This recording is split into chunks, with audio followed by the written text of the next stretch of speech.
그가 강성하여짐에 그의 마음이 교만하여 악을 행하여 그의 하나님 여호와께 범죄하되 곧 여호와의 성전에 들어가서 향단에 분향하려 한지라.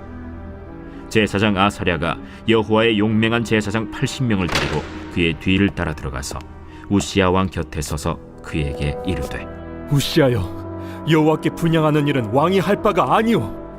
오직 분향하기 위하여 구별함을 받은 아론의 자손 제사장들이 할 바니 성소에서 나가소서. 왕이 범죄하였으니 하나님 여호와에게서 영광을 얻지 못하리이다.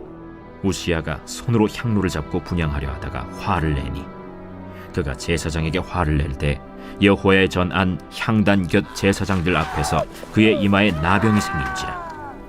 대제사장 아사랴와 모든 제사장이 왕의 이마에 나병이 생겼음을 보고 성전에서 급히 쫓아내고 여호와께서 치심으로 왕도 속히 나가니라. 우시야 왕이 죽는 날까지 나병 환자가 되었고 나병 환자가 되매 여호와의 전에서 끊어져 별궁에 살았으므로 그의 아들 요담이 왕궁을 관리하며 백성을 다스렸더라. 우시야의 남은 시종 행적은 아모스의 아들 선지자 이사야가 기록하였더라. 우시야가 그의 조상들과 함께 누우매 그는 나병 환자라 하여 왕들의 묘실에 접한 땅 곧 그의 조상들의 곁에 장사하니라. 그의 아들 요담이 대신하여 왕이 되니라.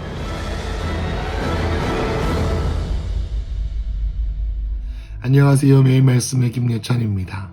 어제 본문 우시야 왕이 하나님을 뜻을 쫓는 그런 멘토인 스가랴라고 하는 그의 멘토의 가르침에 따라 하나님의 뜻을 찾기를 즐겨하였고, 그래서 그 상급으로 하나님이 형통하게 하시는 복을 누렸습니다. 그래서 우시야 왕은 블레셋과 같은 이방 민족들을 정복함과 동시에 그의 성읍을 짓고 예루살렘을 보수하고, 그리고 또 군사적으로 경제적으로 많은 축복을 누리게 되었습니다. 그래서 이 우시야 왕은 많은 곳에 그의 만방에 그의 이름을 날리게 됩니다. 우시야 왕이 너무나도 위대하다. 우시야 왕이 나라를 잘 다스리고 있구나 라고 말이죠. 여러분, 그런데 이 우시야 왕은 그의 부모, 그의 조부모와 같은 똑같은 실수를 반복하게 합니다. 그것은 교만하여져서 말로가 비참해졌다라는 것이죠. 16절입니다. 그가 강성하여짐에 그의 마음이 교만하여 악을 행하여 그의 하나님 여호와께 범죄하되 곧 여호와의 성전에 들어가서 향단에 분향하려 한지라. 여러분, 그의 세력이 강성하여지고 부유해지고 그의 힘이 강해지면 사람이 쉽게 교만해집니다. 왜냐하면 자기가 하나님이 되려고 하기 때문이죠. 그리고 더 놀라운, 더 위대한 존재가 되고 싶어 하죠. 여러분이 우시야 왕 같은 경우에는 이런 일을 했습니다. 여호와의 성전에 들어가서 향단에 분향한다라는 것이죠. 여러분, 향단에 분향하는 자는 오직 제사장이어야 합니다. 여러분, 이 당시에 이 남유다라고 한 나라는 제사장의 직분과 왕의 직분이 달랐습니다. 그 말은 뭐냐면 제사장들의 고유적인 권한이 있고 어떤 왕이라는 고유 권한이 있다라는 것이죠. 그러니까 다스리는 왕과 하나님의 마음을 전하고 어떤 종교적인 직무를 수행하는 제사장이 또 따로 있었습니다. 여러분, 그런데 동시대의 애굽과 많은 고대 근동의 지방의 나라에서 대부분의 나라들이 왕이 제사장의, 더 구체적으로 말하면 대제사장의 역할을 겸임하고 있었습니다. 그래야 중앙 집권을 더 강화시키고 왕이 종교를 다스리고 왕이 모든 것을 다스리는 더 위대한 왕으로 비춰질 수 있었기 때문이죠. 다른 이유가 있지 않습니다. 이전에 있었던 사울 왕은 사무엘을 기다리지 못해서 분향을 행했고, 이 우시야 같은 경우에는 제사장을 내버려 두고 자기가 이 제사장 역할까지 하려고 하는 교만함을 범한 것이죠. 죄입니다. 그래서 17절에 제사장 아사랴가 여호와의 용맹한 제사장 80명을 데리고 그의 뒤를 따라 들어갔습니다. 용감하고 힘이 세, 그러니까 용감하다라는 말은, 용맹하다라는 말은 뭐냐면 싸움을 잘한다라기보다는 그 당시에 영향력이 있는 종교 지도자들이라는 뜻이죠. 그 당시에 유지 역할을 하고 있는 제사장과 레위인들의 그 당시에 이스라엘 전역에 흩어져 있었기 때문에 영향력이 있는 종교 지도자를 다 모아서, 왜냐하면 제사장의 직무가 왕에게 침해를 받고 있는 그런 상황이었기 때문이죠. 자, 그래서 이 제사장들이 왕에게 옵니다. 그래서 18절에 우시야 왕 곁에 서서 이르되 그에게 이르되 우시야여, 여호와께 분향하는 일은 왕이 할 바가 아니요 오직 분향하기 위하여 구별함을 받은 아론의 자손 제사장들이 할 바니 성소에서 나가소서.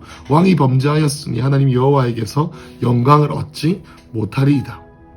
그러니까 우시야에게 뭡니까? 하나님께서 이것을 하라고 한 사람이 있는데 왜 왕이시여 당신이 그 일을 하려고 합니까? 그래서 19절에 우시야가 손으로 향로를 잡고 분향하려고 하다가 화를 냈습니다. 그래서 이 말을 듣고 화가 난 거죠. 왜 화가 났습니까? 자기가 이제는 군사적으로도 경제적으로도 이제 힘을 얻었는데, 이제 내가 종교 영역까지 힘을 뻗쳐가지고 그래 내가 어디 한번 위대한 일을 해보려고 한다. 그래 내가 조금 돈도 조금 있고 군사적으로도 충분하니까 내가 업적도 좀 있고 하니까 이제는 이 종교 영역까지 침입해서 내가 나의 위대함을 드러내려고 하는데, 이 종교 지도자들이 이것을 막으려고 하는 거예요. 그래서 화가 난 겁니다. 여러분, 그런데 무슨 일이 일어납니까?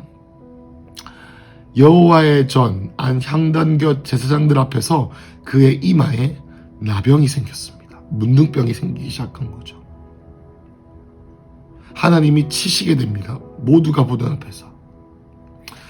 20절, 대제사장 아사랴와 모든 제사장이 왕의 이마에 나병이 생겼음을 보고 성전에서 급히 쫓아내고 여호와께서 치심으로 왕도 속히 나가니라.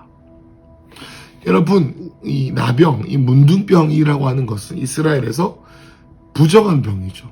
그래서 그 나병이 생긴 자는 모든 나라 사람들로부터 불가촉, 그러니까 이 쫓겨나야 되는 신세가 되었습니다. 그러니까 당연히 성전에서 있을 수 없죠. 21절에 우시야 왕이 죽는 날까지 나병 환자가 되었고, 나병 환자가 됨에 여호와의 전에서 끊어져서 별궁에 살게 되었습니다. 그의 아들 요담이 왕궁을 관리하며 백성을 다스렸죠. 이제 이 우시야 왕이 나병이 걸려서 이제 다시 돌아올 수 없고 그냥 성벽 바깥에서 별궁에 살았습니다.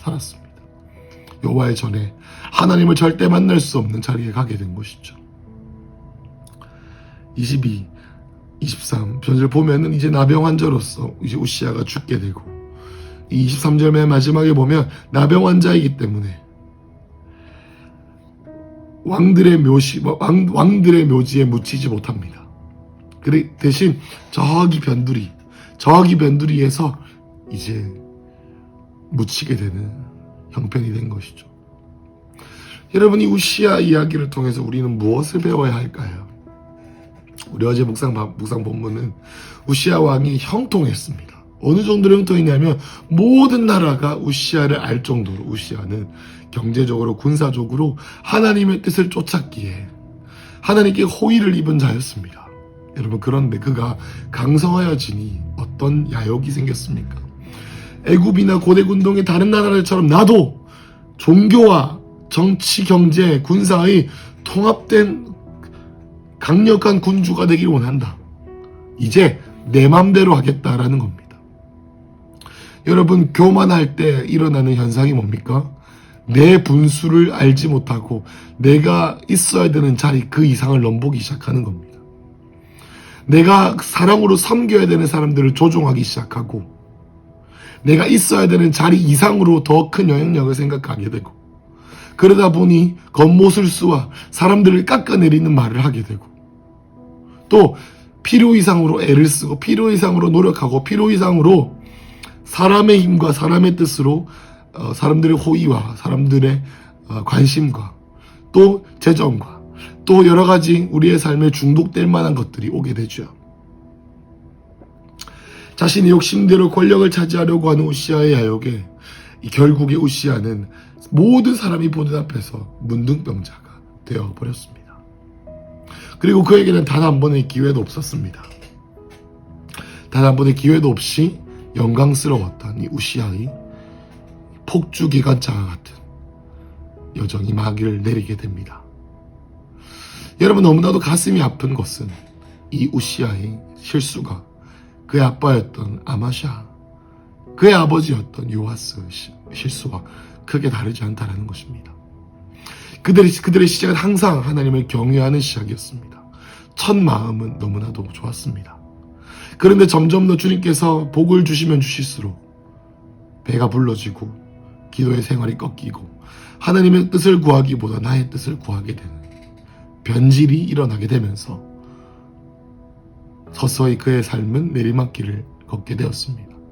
한 번 맛본 권력, 한 번 맛본 이 권력의 맛은 쉽게 내려놓을 수 없는 것이죠. 여러분, 하나님께서 우리에게 이것을 통해서 가르치시는 교훈은 이것입니다. 항상 겸손해야 합니다. 그리고 이 아마샤든, 그리고 오늘 본문의 우시아든, 그리고 또 요아스든 항상 그들의 삶을 도와주었던 멘토되는 사람이 있었다는 것을 기억해야 됩니다. 여호야다와 같은, 스가랴와 같은 하나님께서 그들의 삶 가운데 그들이 옳은 길로 갈 수 있도록 옆에서 잔소리를 해주고 스승의 소리를 알려주고 하나님의 뜻을 이렇게 구하는 것이다라고 그의 마음의 본질을 꿰뚫고 그의 마음에 있는 교만한 마음을 꼬집어주고 겸손하게 만드는 그 사람이 내한테 항상 있어야지만 나는 겸손할 수 있는 것이죠. 내가 기도해봤더니 라고 하는 수많은 이야기를 통해 우리가 얼마나 우리의 욕심들을 대면하는지 모르겠습니다. 사랑하는 근숙가족 여러분, 이와 같은 끔찍한 일이 저와 여러분의 삶에 일어나지 않기를 소망합니다. 여러분, 지금 하나님의 호의를 받고 계십니까? 그렇다면 우리가 끊임없이 첫 마음을 기억해야 합니다. 하나님을 경외하십시오. 그리고 우리의 삶 가운데 이 나병을 겪었던 우시아 왕처럼 하나님께 크게 한번 대들었다가 하나님께 크게 한번 교만했다가 우리의 삶 가운데 조금씩 드리워지는 죄의 결과들이 보이십니까? 그렇다면 지금도 늦지 않았습니다. 주님께 자비를 구하십시오. 주님께 인자를 구하십시오. 주님께 하나님의 자비를 구하십시오. 그래서 여러분, 하나님께서 우리에게 주시는 자비, 하나님께서 우리에게 간섭하시는 은혜로 우리의 삶에 찾아오실 때, 그때 두 손을 들고 하나님, 나의 마음을 꺾어 주시옵소서. 하나님, 나의 마음을 불쌍히 여겨주셔서 주님, 폭주기관차와 같이 계속 달리는, 소유하면 더 소유하고 싶고 권력을 가지면 더 갖고 싶고 사람들을 조종하면 더 조종하고 내 사람으로 만들고 싶고 지도자를 비판하면 내가 더 잘하면 좋을 것 같고 이런 모든 교만함으로부터 돌아서서 하나님, 오늘 나를 부르신 처음 그 자리로 돌아갑니다. 인도하여 주십시오 라는 마음으로 오늘 하루를 보내시길 축복합니다. 기도하겠습니다. 하나님, 오늘 내 삶 가운데 생명을 주시고 복을 주신 이유를 생각하며 우리의 남은 날을 계수하는 지혜를 우리가 부어주시사 성령님 인도하여 주십시오. 예수님 이름으로 기도했습니다. 아멘.